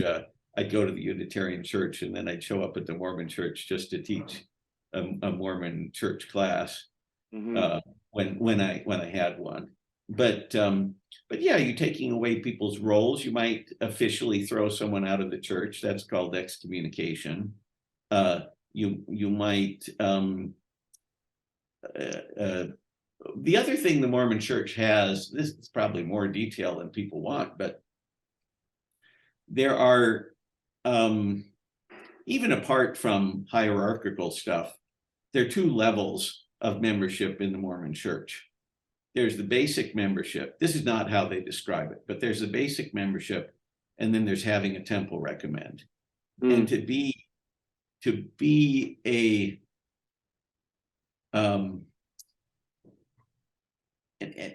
and so I'm not using the words in the technical way, but if I use them in a non-technical way, there's an important sense in which you have to have a temple recommend to be in good standing. And so in the temple recommend, you actually get asked lots of very personal questions, actually. And I have to say one of the things my dad, of course, was the son of the president of the church, and he ended up having an effect on the temple recommend interviews where they started asking about belief more. Up to that point, they'd mostly asked about behavior. Are you being good? Are you doing what church leaders tell you to? Some combination of being a good person and doing what church leaders tell you to. But then partly because of some of my dad's questions, they added questions about, well, do you believe in God and in Jesus, and implicitly, at least, do you believe in the supernatural? And so you have to. So I couldn't pass that test now, but because of the non-belief in the supernatural. But so you're kind of a second-class citizen if you don't pass the temple recommend interview. And when I said blacks couldn't get the priesthood, they were also barred from the temple. So regardless of that when was that policy created? At the very beginning? Oh, it goes back to Brigham Young. Brigham Young is the Joseph Smith didn't have that policy? What? Joseph Smith ordained at least one black man. And I think Brigham Young is the source. I mean, I'm not an expert on this part of Mormon history, but I think Joseph Smith simply assumed that you could ordain black men as well as others, and he died before the Civil War. So the fact that there weren't a lot of black men ordained in the time of Joseph Smith isn't terribly surprising in these pre-Civil War days. But then Brigham Young instituted a ban on blacks being ordained to the priesthood. But see, it's a bigger deal even in Mormonism than you might think, because first of all the other men were ordained priests. But second of all, as it is now, there are these two levels of membership in Mormonism, with and without a temple recommend. And you are absolutely a second-class citizen if you don't have a temple recommend. It's not just that you can't attend the temple, it's that you're barred from the higher positions in the hierarchy, for example.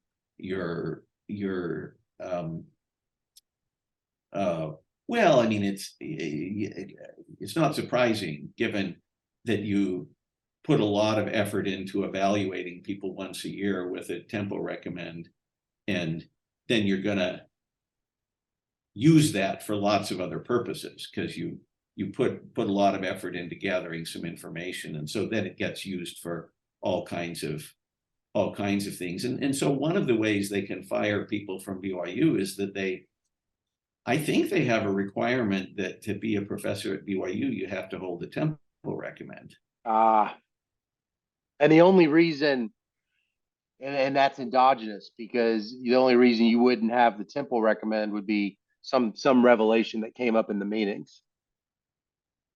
Is that right? Or if you got a message down from the church hierarchy that this person's been writing stuff we don't like, and so you should pull. So either the bishop learned something, yeah, and says, or somebody outside the bishop learned something, but it's like it's a pretty strong observable signal. And the Mormon Church not very successfully, tried to have a little deniability. Oh, it's your bishop who did that. It's your stake president that did that. But that was not very successful because it was pretty obvious they were sending notes down, at least strongly hinting to your stake president or bishop, you should probably. No, because they wanted deniability, a stake president who is particularly liberal could protect you for a while. Right. So it wasn't a total nothing that they wanted to say that this decision of pulling your temple recommend is due to the stake president or the bishop. It's stake president for men because they have the priesthood, and the bishop for the women because they don't. But yeah, they sent notes down strongly hinting you should maybe think about taking away this person's temple recommend, and a stake president could not do that if they wanted to, and particularly liberal ones would sometimes, resist the hint, but most of them went along with the hint. So that was like so experiencing that in the context of that men's group, it was a slow process, it sounds like, but it was the feeling of disillusionment was really painful. I guess even especially after losing Spencer. I'll tell you, no. Spencer was much later. Spencer was later. I left Mormonism in the year 2000. I'm an old man. I'm now 62. So I was in the Mormon Church from 1960 to the beginning of when I was born to the beginning of 2000. I see. Okay. And my son Spencer didn't die till 2009. So I was saying after our second daughter died in infancy. Oh, I see. Okay, got it. Our second death. I mean, that was our fourth child, but second one to die. And so Mary Ann died when I was in graduate school, and I wrote my dissertation after the death of our first child, and I kept soldiering on.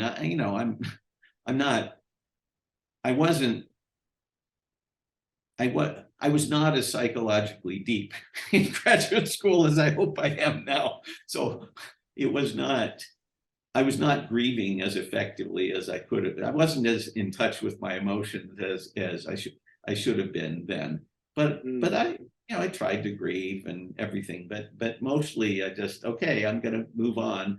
But then I took grieving very seriously after Laura died in trying to remember which year, but it was in the early 90s.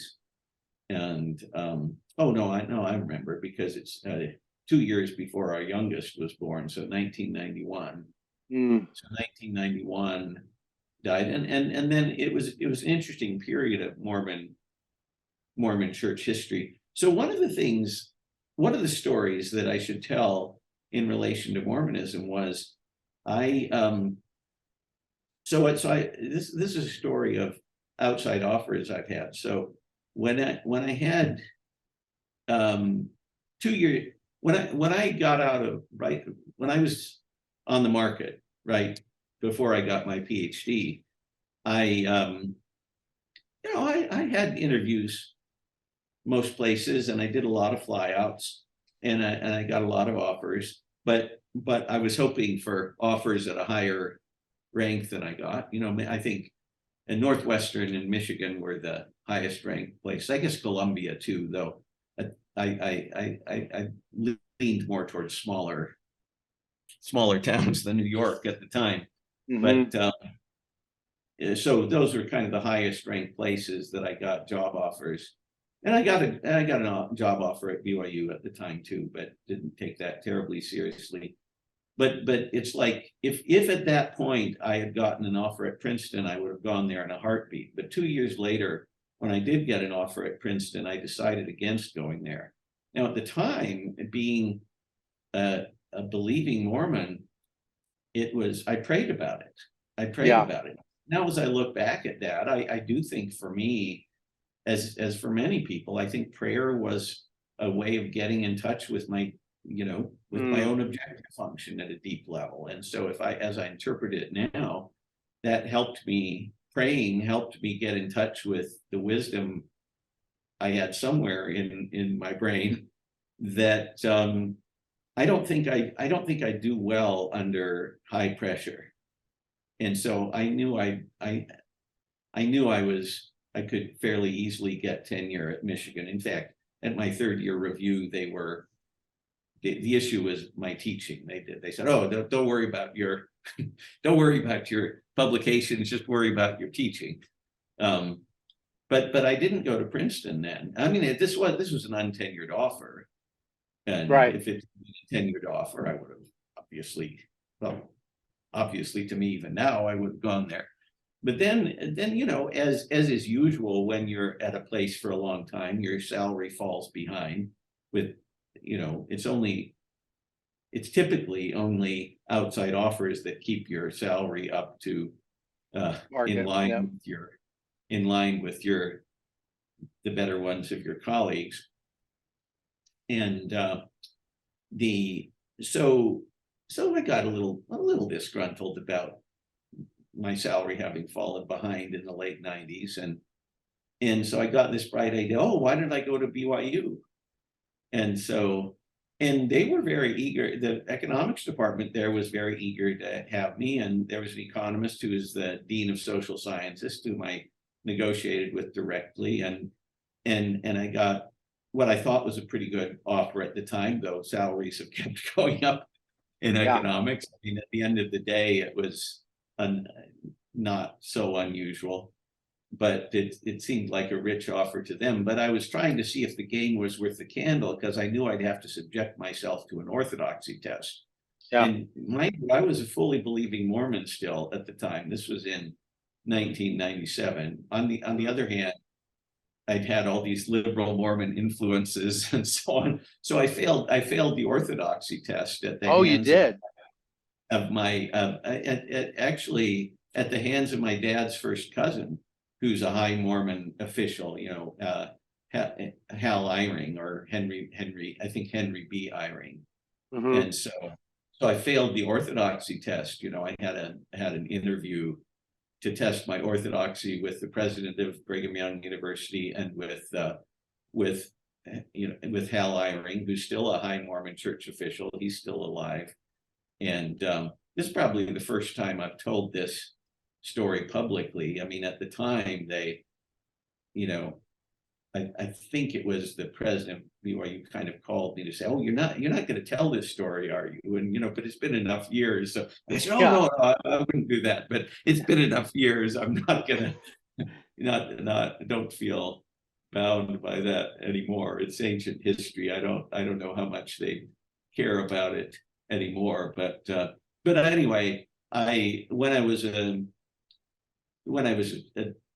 tenured professor at Michigan, I was rejected for a job at BYU that the economics department dearly wanted to give me because I failed the orthodoxy test.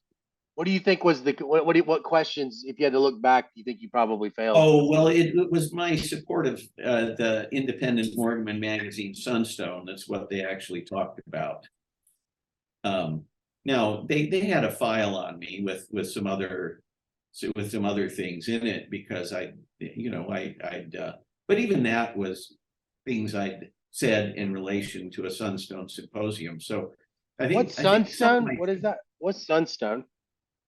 Well, Sunstone and Dialogue are the main liberal Mormon magazines. I mean, Sunstone, I guess Dialogue called itself a journal, to be halfway to being an academic journal, but they're liberal Mormon magazine. Sunstone also organizes conferences for intellectual and liberal Mormons. I see. And I thought that was a cause worth supporting. So I've got a good name. My grandfather, who was head of the Mormon Church, was Spencer W. Kimball. So I've made a point of using my full name, Miles Spencer Kimball, sometimes at least on economics papers, so that would automatically reference my grandfather if I just continue to use that in any religious context too. But so there were, when it was a print version, there'd be Sunstone magazines printed with Miles Spencer Kimball as one of the, can't remember what I was, but it was like I was on the board. There was no work involved, so I lent my name to it because I thought it was a good thing. And some of my siblings still do to this day. And so they, in the orthodoxy test, they wanted me to speak ill of Sunstone, basically. And You you wouldn't do it. No, and I would, and I wouldn't do that. So, I mean, I don't. It might be that I would have failed the orthodoxy test anyway, given the other things they had in my file. Because the other thing that I'd done was, well, this is my friends and I. We'd organized. The church had gone through a period of throwing many people out of Mormonism. It's called the September 6 in Mormon history. Oh. And my friends and I organized a letter that we had 43 signatures on from us and fellow Mormons that expressed concern about this. And I was I was volunteered to put my name first because I was the because I was had the highest ranking relative, although this was after my grandfather had died. And this was beyond the time when I could have talked to my grandfather directly about it because he died. But anyway, my name still meant something. So I was volunteered to put my name first, which I was totally willing to do. So that alone probably made me fail the orthodoxy test. That I because it's not just expressing concern, it's the fact that my friends and I could organize 43 signatures for a letter like that, which is a little scary to the Mormon Church. I mean, they worry about little tiny things. I mean, let me just say they're so concerned about things fraying that they would have thought that was a relatively big deal. Right. I mean, I'm not saying that it was a big thing. I'm saying they worry about such small things that to them it was a big deal. Right. Well, so, I guess like to kind of come to a bit of a conclusion, is there something that you think, to a listener regarding the work that you're doing with the life coaching? Is there something that you would like to just kind of absolutely end on with that? Come join us. I mean, so every 7 weeks we start a new pod. Just a new group of 9 economists and their spouses or significant others, and you're going to learn a lot in a short time. But and you get to do it in the company with your fellow economists. So it's cool stuff. Well, actually, why don't you, Scott? Why don't you talk about your experience with this positive intelligence training? Well, I did your pod a couple of years ago, and the things that have, the things that I guess in my story, I have not had the positive experience of something sticking as long as this. That's for sure. I've tried lots of stuff and been bored by it. For some reason, this positive intelligence thing kind of has been really useful. It's probably because I see a life coach that you introduced me to, Bex. I still see her. That's been a really rewarding relationship. I have been really surprised that that I have the rapport with her, and that the quality of our conversations each time. It's very structured, so but yet real fluid. And I think has really helped me, just think more deeply about um, these basic things like this sage saboteur idea has been really useful. But I do since then I have I have found that these mindfulness exercises that he calls PQ reps, those of that mindfulness and that meditative work on a daily basis has just been it's been pretty critical, because I think sometimes I really struggle with a lot of things that have gone unchecked for a long, long time, and didn't quite know that they were problematic. Things like, things that are. I had some events. I had a suicide attempt in my family that left me pretty pretty upset. I had a lot of guilt I felt over it, that I couldn't get rid of. And but I did not know that some of that guilt might have a name that wasn't really positive. That's sort of like um, this idea of being a victim. That was not something that I thought of. I felt like if I moved on from that suicide attempt, that I would be betraying that person. I felt like it was really important. It was moral, ethical. It was unethical for me to move on. And so I really uh, couldn't do it. And even as a Christian, where you believe in things like God's grace and His forgiveness, I just couldn't accept it. And something about the pod, something about the curriculum, something about, probably a lot of it is working with Bex, something about just these basic concepts. There was this personality test that you take, and learning that I scored basically a perfect score on victim was pretty startling. Seeing that victims I've got a strong victim saboteur too, by the yeah, way. yeah. The interaction between some of these traits are particularly toxic. So like the victim combined with this thing called a pleaser, which is basically pretty manipulative. I'd never thought of a pleaser as being as manipulative as he is, but the pleaser sort of gives gifts in order to get his own needs met by other people, rather than just asking for those needs to be met. And so when you put that victim and that pleaser together, I think it's some of my. It's been, and then I think it got me through life, and I don't want it.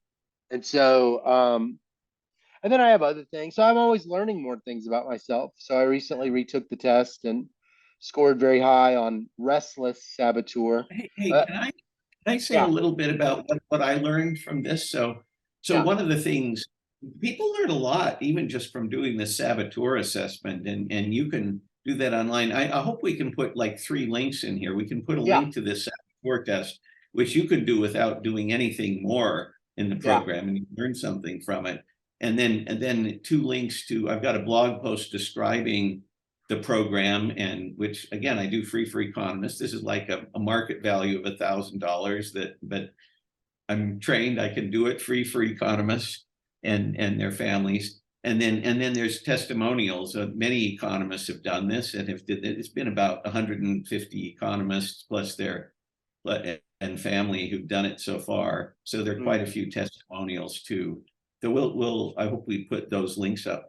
What yeah, I learned from the saboteur assessment, so I've got that victim, which is kind of episodic for me. I've got this hyperachiever, yeah, which says, the hyperachiever usually says, "Oh, you didn't get enough done today," or you could, or you're wasting time.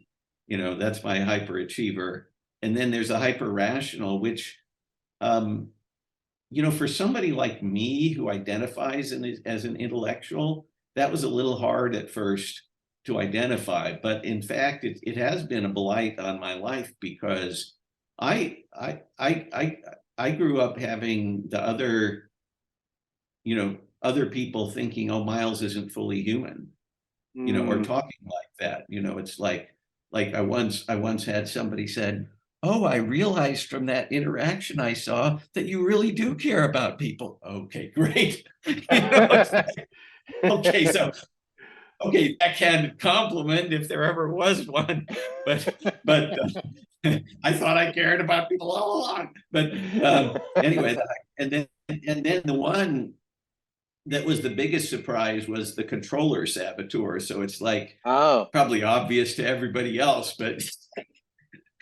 especially on my research teams. But I got to say, it's helped me enormously with my research teams, just to recognize that I've got a problem with the controller saboteur, and to try to not